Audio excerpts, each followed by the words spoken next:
Welcome to Islamic Life Coach School podcast. Apply tools that you learn in this podcast and your life will be unrecognizably successful. Now your host, Dr. Kamal Akhtar. Hello everyone. Peace and blessings be upon all of you. In the realm of parenting, it is essential to understand that pain is not necessarily a negative experience. Let's also consider that discipline is not synonymous with punishment. Today's podcast has to do with how we can parent our children more consciously, keeping in mind that we are in the month of Ramadan.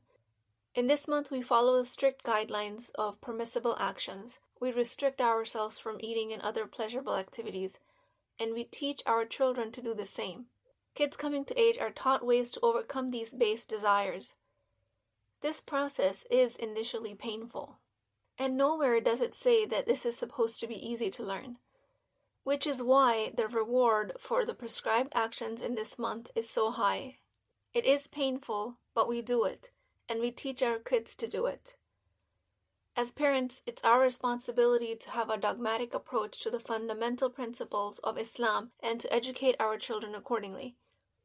This unwavering adherence to these beliefs will ensure that our children grow up to be strong and resilient individuals, capable of withstanding any challenge they face. Notice it doesn't mean that we can save them from pain. This type of disciplining means that we teach them to take control over their pain, and we teach them how to deal with the pain. Let's remember that human beings are designed to withstand pain. Human brains are designed to create pain. When I talk about life being 50-50, I am mostly talking about the circumstances. So the algorithm that I teach you guys, C-near, C is for circumstances, N is for nervous system, E for emotions, A for actions, and R for results. The circumstances in our life are always 50-50. Life will present itself with good and the bad in the exact same ratio. But the same ratio exists within the human being's nervous system, which means people will create 50% negative thoughts and 50% positive thoughts about their circumstances. That's the nature of our minds. That's how we're created. That's why a blissful marriage in 1 minute looks like a trap the next minute. That's why a child that seems like an angel 1 minute seems completely possessed the next. That's why our dream job at one point seems like a hustle. Our frame of reference is always working with a 50-50 ratio. So if you work to eliminate all discomfort from a child who has a human brain, it will get to work on creating pain from whatever it has in front of it. That includes creating pain from the luxuries you provide. It will make wealth and comfort in a source of pain, and the child can become spoiled. It can create siblings into a source of pain, and the child will become aggressive. It will create parents into a source of pain, and the child will become defiant, belligerent, ungrateful. If you eliminate all of the pain from your children's life, then they will create pain in places where you didn't think was possible. Their brain may very well end up making you the source of the pain. And when I say pain, I mean different difficult emotions. Like they can create anxiety, sadness, discomfort, upset, frustration, disappointment, and the like. The brain has to create these emotions because without them, it cannot interpret happiness, joy, and peace. So as disappointing as it may sound, your work as a parent is not to eliminate all the pain from their lives, which is impossible to begin with. Your work as a parent is to show them how to deal with the pain. And for that, you have to be on your own way to understanding yourself as a human. You have to start your own work before you can show up as a parent who can accept your kids in their low points. That's where conscious parenting comes in. Every human being is created pure, on fitrah, and is 100% worthy, especially children. And it will suit us to remember this during challenging moments when they throw their plate across the dining room because we mashed their potatoes rather than serving them as French fries. So you cannot save your children from pain because the nervous system is programmed to create pain 50% of the time. Their pain is not being created by you, it's being created by their own nervous system, by their thoughts, by their humanness. And you cannot strip them of their humanness, no matter how much you love them, no matter how much you want to protect them. When we have to enforce consequences that we think are about their detrimental actions, we become very restricted in our enforcement of these consequences because we're afraid of the discomfort we will feel, and we're afraid of the discomfort the child will feel. Thoughts like, I cannot take my child's electronics away because they'll get angry. Of course they will get angry. Of course they will go through withdrawals. Even that will be painful. But that is the pain you want to let them experience if you want to save them from the pain they will suffer if they're constantly living the life of immediate gratification through video gaming. They will have to learn at some point that delayed gratification is the road to success, and delayed gratification is not comfortable. This is the functional type of pain. And if you haven't heard the podcast about functional pain, please do so. That's podcast number 115, and the name is Freedom from Emotional Pain. It's a life-changing concept, and it will change your relationship with your child. You have to grow comfortable with the discomfort when you see your child in pain. If you are enforcing rules that you think are good for them, and they don't agree, you can't back down on enforcing these rules just because they're having a temper tantrum. This is the most loving thing you can do for them in that moment. They can't have juice or soda for a drink. You know there's too much sugar. You know they act hyper after they have it. You know there's long-term health consequences for them consuming so much sugar. But you're having a hard time keeping them from having all this sugar because they throw themselves on the ground. They yell, they scream, they make a scene in public. And you become uncomfortable thinking about this scenario in front of your social circles, even strangers. You think that at this point, the easy way out that relieves you from this discomfort and the embarrassment is to just give in to your child's wishes. Gentle parenting is not about keeping your kids comfortable all the time. They need the functional pain to grow against. If they don't have that, they will create their own pain in other ways. Because that's how we are designed as human beings. We are designed to grow against an obstacle. If you take all the obstacles away, they will create their own obstacles. So on face value, it seems like it's bad news that you can't save your children from pain. But actually, the good news is that you don't have to. You just have to teach them how to be okay with discomfort, distress, anxiety, rejection, disappointment, failure. There's absolutely no need for physical punishment. There's no need of deprivation of love and affection from your child. This type of punishment causes pain similar to the amount of physical trauma. Same for social isolation like timeouts. So enforcement of rules only requires for you to be in a space of love for your child. And it requires for you to be persistent. At this point, I want to address a few questions that I got from you guys. And one sister wrote, Assalamu alaikum. I'm a Muslim mother of 2 teenagers and I'm feeling extremely frustrated and desperate. I've been struggling to get my kids to reduce their electronics time and focus more on their studies. Despite my efforts, they seem addicted to their gadgets and keep spending hours on end scrolling through social media or playing video games. I'm worried about their academic performance. What can I do to help my teenagers reduce their electronics time and prioritize their well-being without causing more conflict and resistance? Thank you so much for your question, first of all. And if you've listened so far, the story as it might be unfolding so far in your household is that you set limits, they resist, and then you relax on your limits because you don't want to see them angry. You don't like it when they retaliate. Again, the discomfort they're feeling is not detrimental to them. And who says that conflicts in relationship is not going to happen? That in itself can be repaired and contribute to a healthy relationship. When your rule setting makes them upset, you just stand your ground from a place of love for them, reminding yourself over and over again why you're doing this. You're doing this because of love, because you want them to be successful, because you want their well-being. In the beginning, this is going to be hard to remember in the moment, but it has to be done. You have to stay strong in your reasons behind your actions. You have to approach them from positive emotions. If you get angry, if you start judging them, if you get fearful of their future, they will sense that, and it will make it harder for you to enforce these rules. So stay strong in the feelings of love, acceptance, respect, empathy. Another question I got is, hi there. I remarried to provide my kids with a father figure, but I'm feeling super frustrated because my husband and I seem to have totally different parenting styles. I'm all about rules and structure, while he's pretty laxed. It's causing confusion and argument between us and the kids, and I'm worried about how it's affecting their upbringing. How can I talk to my husband about this and find a way to get on the same page with parenting?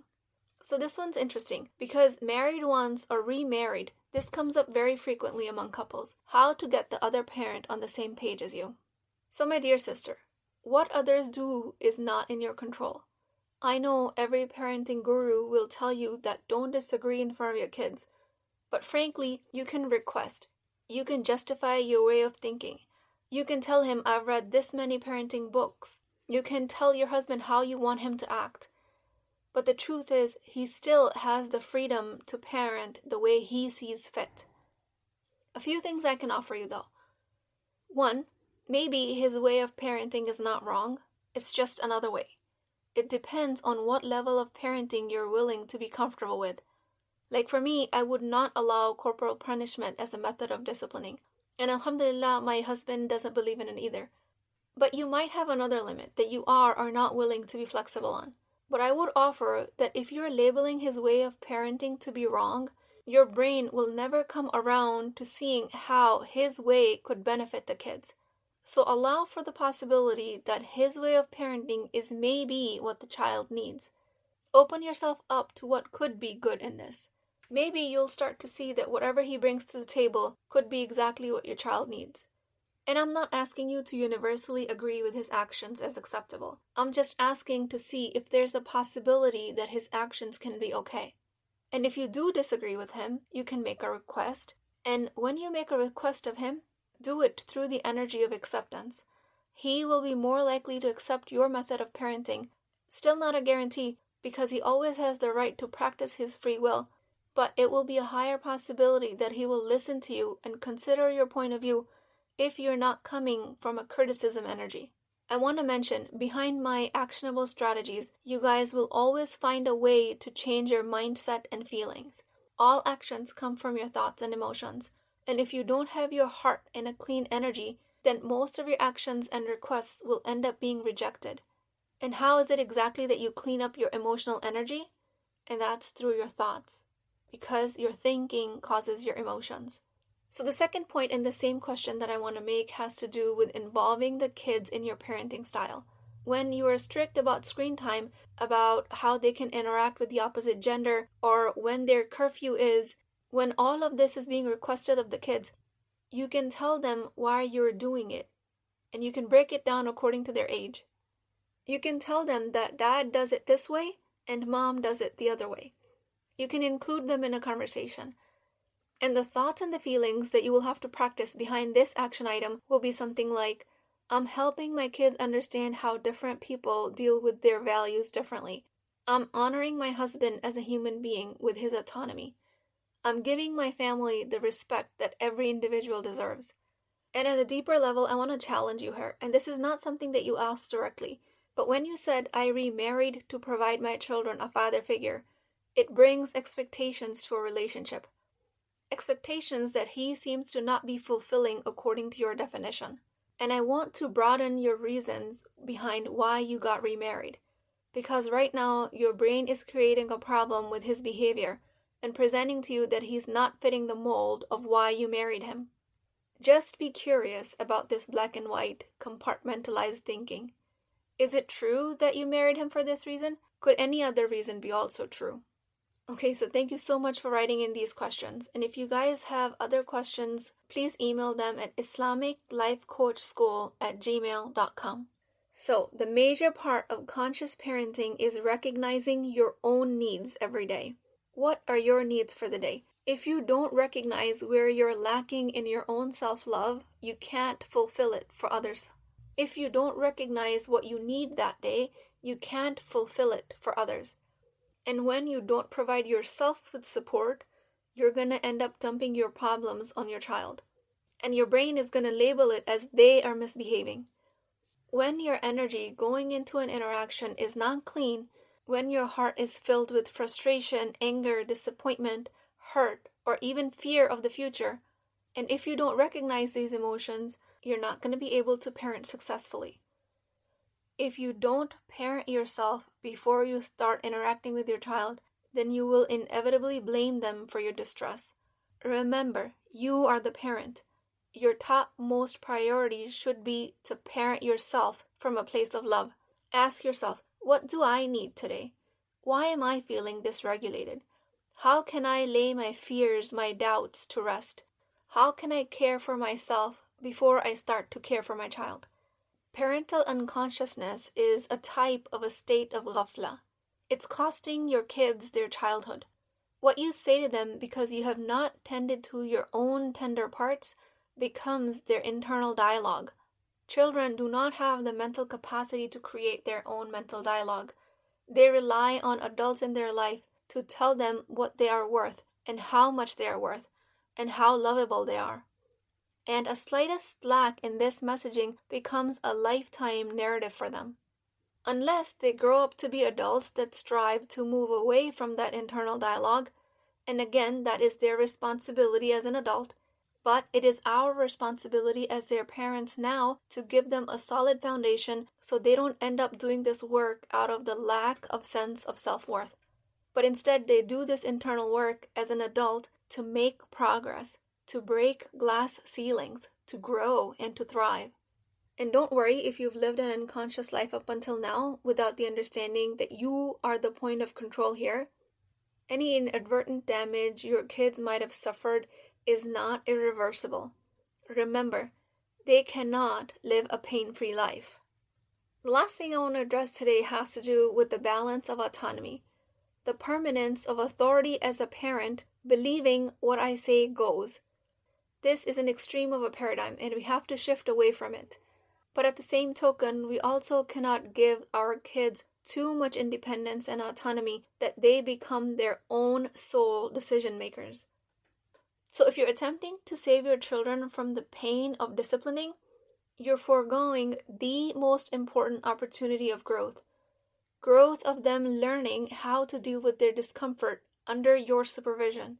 Of course, don't turn anything and everything into a rule, but if you consciously decide what is non-negotiable in your house, then enforcing that will most likely come at a price of your child's discomfort. And all you have to do in that case is have your intentions and your feelings clean. Constantly check with yourself. Who are you being when you enforce these rules? Are you letting them walk all over you? Are you walking all over them? And constantly redirecting your qalb, your beingness, towards openness, love, compassion, growth, humility, respect, empathy, gratitude, kindness, self-love, or whatever is available for you in that moment. Direct your internal environment towards open emotions through your conscious mind in the most difficult parenting moments. That's how you create conscious parenting.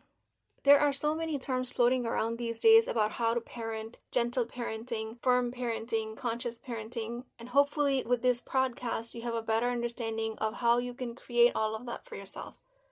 A firm parent does not mean an angry parent. Firm parenting is about not laxing on your non-negotiables.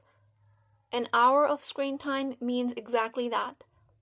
Gentle parenting is about enforcing these rules from a place of love and respect. Conscious parenting is about understanding your reasons behind the rules you chose and really liking those reasons. Withholding privileges but not withholding love. That is a growing human's basic need. Withholding care and love from them will turn into long-term internal dialogue of low self-worth and low self-esteem. Pain of discipline will not turn into that, especially when that discipline is done from a place of love under your supervision.